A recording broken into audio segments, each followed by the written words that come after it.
ایک جنازے پہ دونوں سیدنا امام حسین اور حضرت ابو ہریرہ گئے، اور جنازہ شہر کے باہر مدینہ کے باہر تھا۔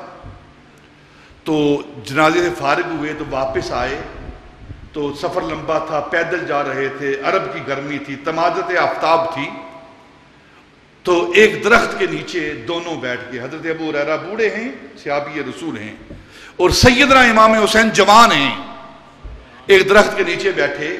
تو سیدنا ابو ہریرہ رضی اللہ تعالی عنہ نے اپنے سر کا عمامہ اتارا اور سیدنا امام حسین کے قدموں کے نیچے رکھا،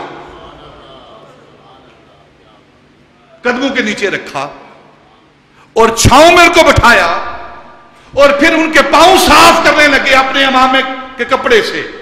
حضرت ابو ہریرہ رضی اللہ تعالیٰ عنہ اپنے سر کے عمامے کے چادر سے، پلو سے حضرت امام حسین کے پاؤں صاف کرنے لگے۔ تو حضرت امام حسین نے اپنے پاؤں پیچھے کھینچے اور کہا، بابا جان، بوڑھے ابو ہریرہ، یہ کیا کر رہے ہو آپ؟ فرمایا، اے اولاد رسول، اے میرے نبی کے خون، اے میرے نبی کے بیٹے، لوگ آپ کی عزت و تکریم نہیں جانتے، آپ لوگوں کا مرتبہ اور مقام کیا ہے لوگ نہیں جانتے۔ اگر لوگوں کو علم ہو جائے کہ اہل بیت اطہار کا مرتبہ اور مقام کیا ہے، تو وہ آپ کے پاؤں زمین پر لگنے ہی نہ دیں، وہ ہر وقت آپ کے پاؤں اپنے سروں پر رکھیں۔